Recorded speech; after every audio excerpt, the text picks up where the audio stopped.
Breaking news coming in on the story. Owner of the flat where Sushant lived in Bandra has been asked to come and record his statement before the CBI. Remember, not at the DRDO guest house, but at the CBI Mumbai office in Bandra Kurla complex. The CBI is likely to record his statement today. Well, those are the details we have. The owner of the flat of Sushant Singh Rajput, his landlord, is likely to record his statement as well. Going across to Herman, who joins us for more details. Herman, what else can you tell us? Well, yes, there are three fresh updates. One is that the owner of the flat where the late actor was staying has been asked to come before the CBI's office in Mumbai and record his statement before the investigating agency. Secondly, another team of the CBI has visited Hinduja Hospital, where one of the doctors was someone who the late actor had consulted, a few months before he could pass away. So that is the second update. And what we are also given to understand is that thirdly, a team from the CBI visited the Waterstone resort, which is where the late actor had checked in for 2 months. It is believed that it has some sort of it offers therapy, is what we are given to understand. A very relaxing resort called the Waterstone Resort, where he had checked in for 2 months. Which is where the CBI also visited earlier. So this is the fresh, the teams that have been scourging. Do remember that CBI has branched itself into 3 different teams. This is that one of those teams is today that has visited the Waterstone Resort first, and after that also went to the Hinduja Hospital. And here, meanwhile, at the guest house, it's 3 hours now that Siddharth Pitani, a close friend of the late actor, the cook Neeraj, as well as Dipesh Sawant, who was the household help, are being questioned together. The reason being, all of their statements were recorded previously, and after going through the statements, it was found that there were discrepancies when it was checked with the statements that they had previously given to the Mumbai police when it was probing the case. So because of the discrepancies that have come forward, all 3 of them are being questioned together here at the guest house. It is in all, coming back to your question about Riya Chakravarti, well, from the going of it, what's happening right now, it seems that all the close friends, eyewitnesses, as well as the Mumbai police who was investigating, all of those officials will be first questioned, their statements will be taken.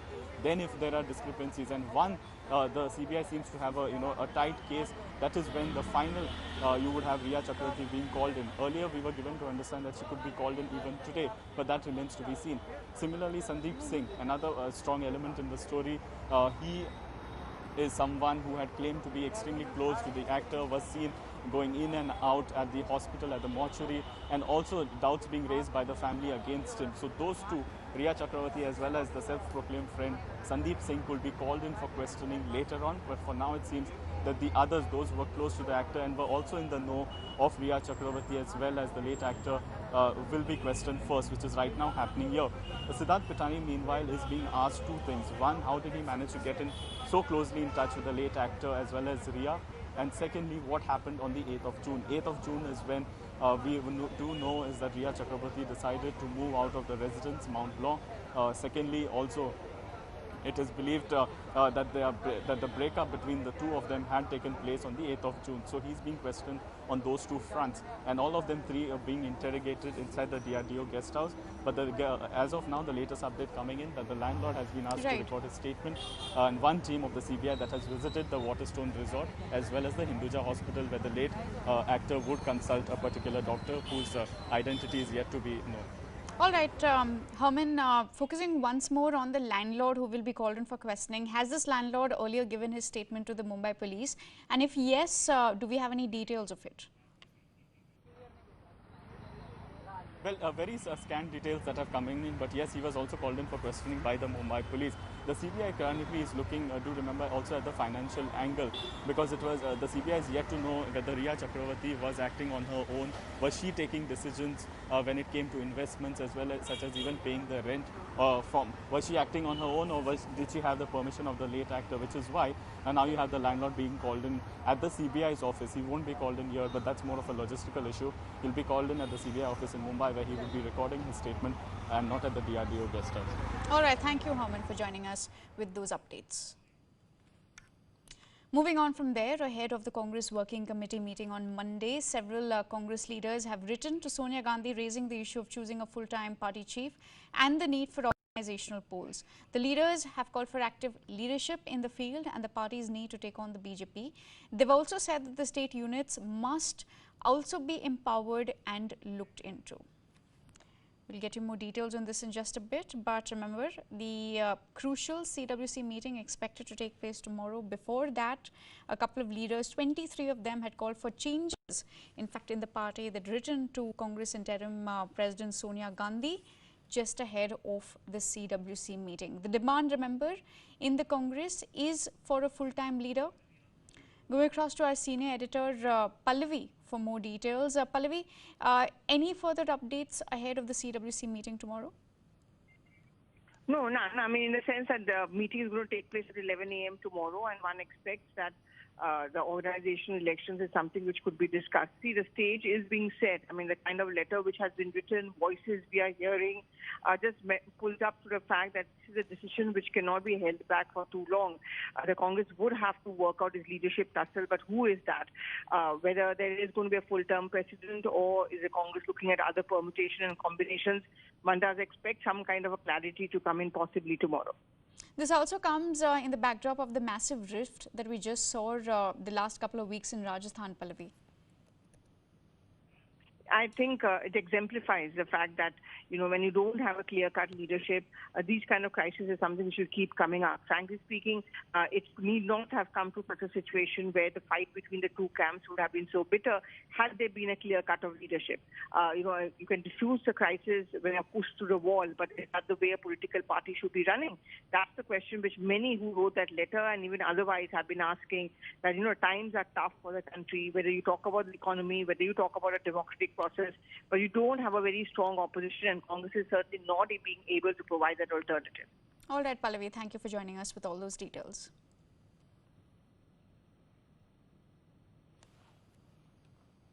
Now, the Delhi police has recovered 2 suicide vests from the residence of ISIS operative Abu Yusuf in UP's Balrampur. The police have also recovered some objectionable literature and passports belonging to his wife and children. The Delhi police is now on its way back with Yusuf. The ISIS operative was arrested in Delhi on Friday night after a gun battle with the police.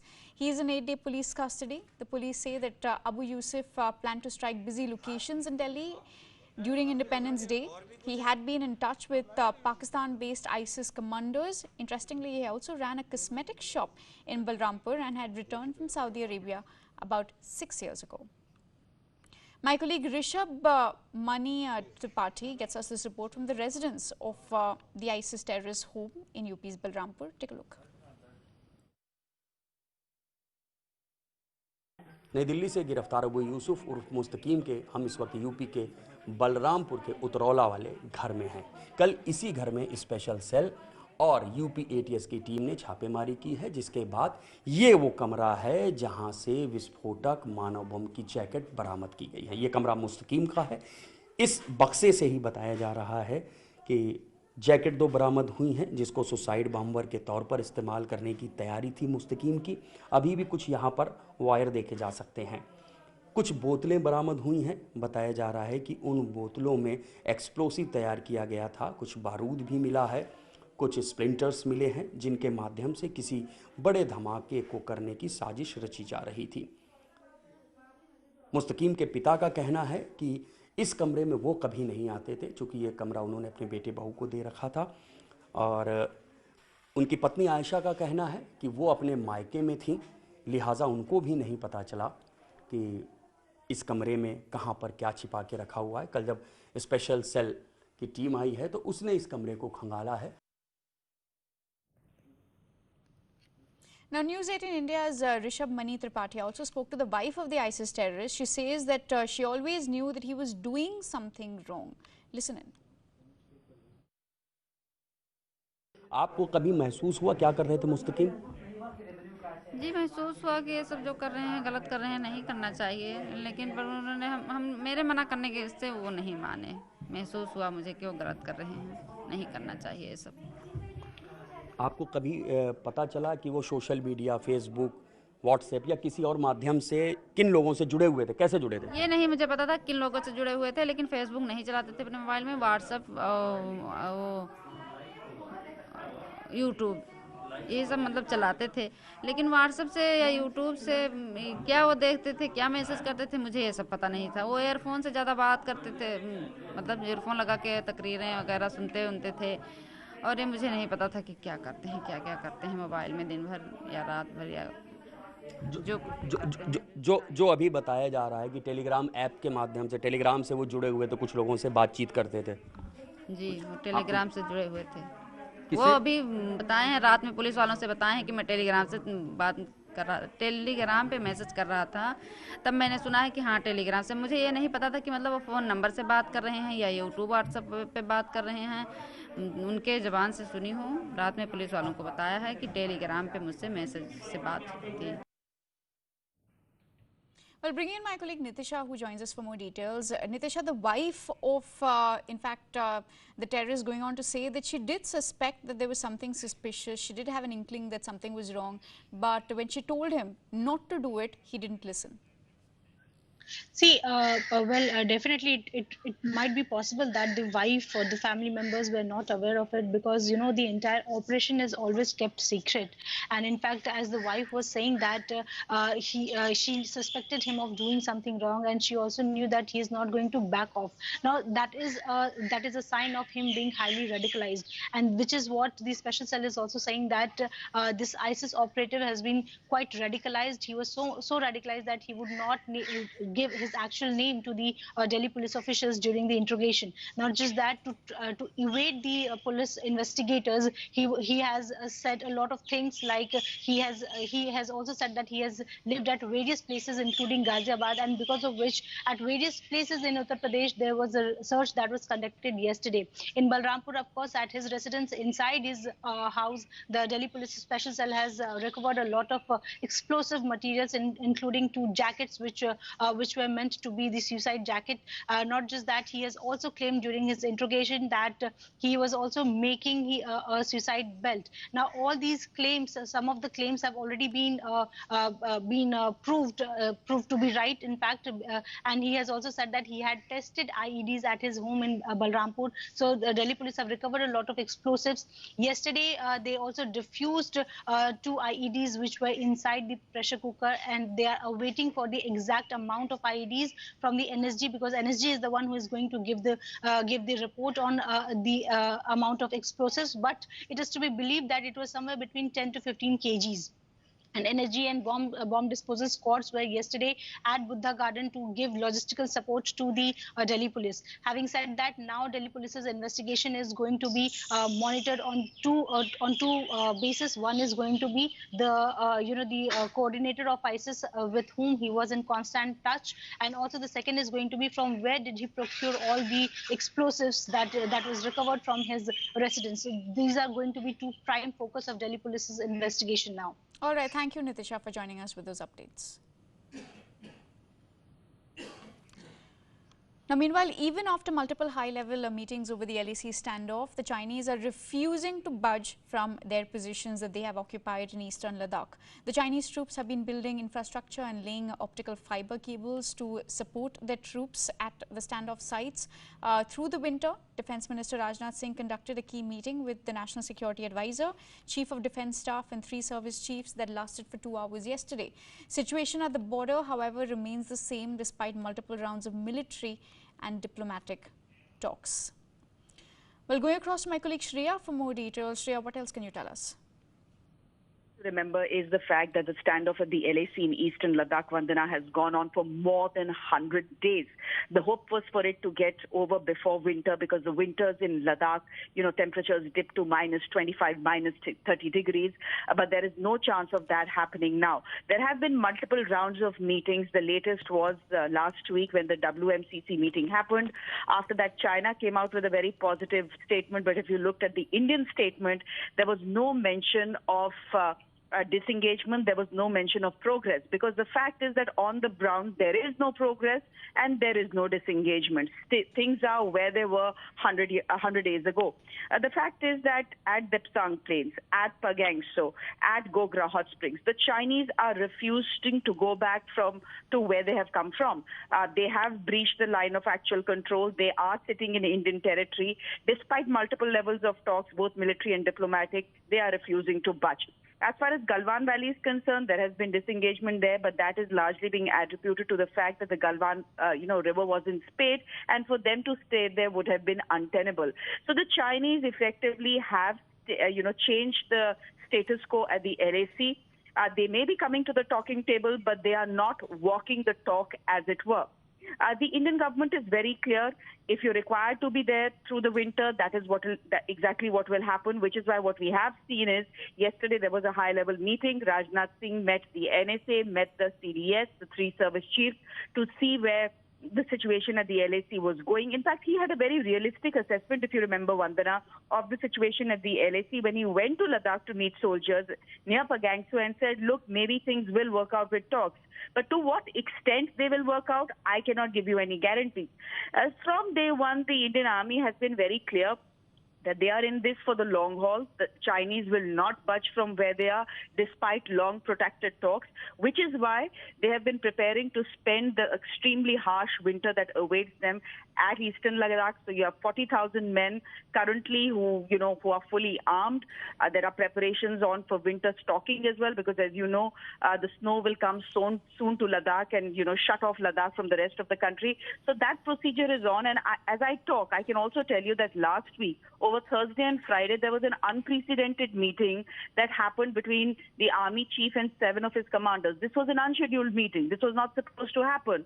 But the situation at the LAC is grim enough for the army chief to summon 7 of his top generals to Delhi to discuss the situation at the LAC. So, while you may not be hearing much about the situation at the LAC either on television or in newspapers, the fact is that the situation in eastern Ladakh remains grim, with the Chinese building infrastructure, building roads, building bridges, in fact, laying even optical cable fibers, to support their troops at standoff points through this winter. All right, Shreya, thank you for getting us all those details. It's going to be a long and harsh winter for the Indian Army in eastern Ladakh. Moving on from there, for years Pakistan has denied but one of the world's most wanted terrorists, Dawood Ibrahim, was not in their country. But now, in order to avoid a blacklist of the Financial Action Task Force, Pakistan has put him on the sanctions list, admitting that he does reside in Karachi. CNN News 18 earlier exposed how Dawood Ibrahim, the mastermind of the 1993 Mumbai bombings, was living under the protection of the Pakistani army in Clifton in Karachi. Top Pakistani sources have now revealed that the Pakistani government is planning to shift Dawood to some other country which is safe for D Company. Sources say a list of terrorists will be cleared by the Pakistani army first, and then a final decision will be taken on shifting Dawood to another country. For years, of course, Pakistan has denied that one of the most wanted terrorists, Dawood Ibrahim, was not in the country. In fact, take a look at this report.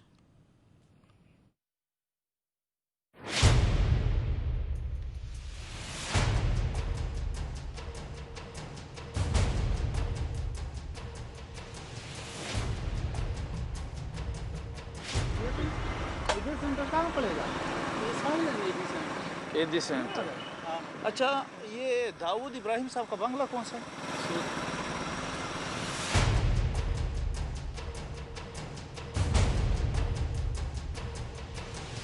क्या हाल है, खैरियत है? अच्छा जनाब, यह दाऊद इब्राहिम साहब का बंगला कौन सा? ये पीछे ये पेड़ है ना सामने वाला, यार खड़े हुए, ये खंबे के सामने नहीं, ये जो पेड़ नजर आ रहा था फुटपाथ पे कोने पे, हाँ हाँ हाँ, यहाँ गार्ड वाले खड़े हुए, यहाँ पता कर लो, पीछे है मेरे।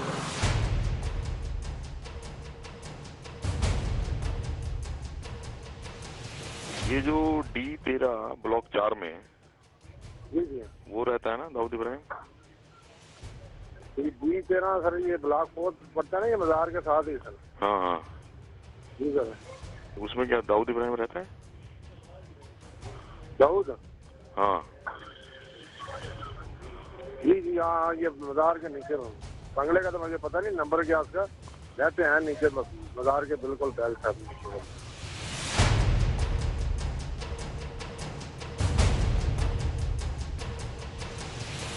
We reach our destination, D13, Block 4, Clifton, Karachi. This is the lane that leads to Dawood's house. As was told to us, it is barricaded and has multiple security personnel guarding the entrance.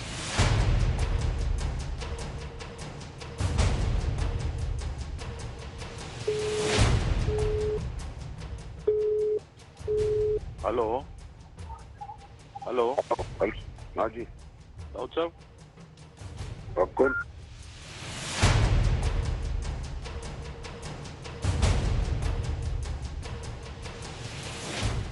Ibrahim is not, and I repeat, not in Pakistan.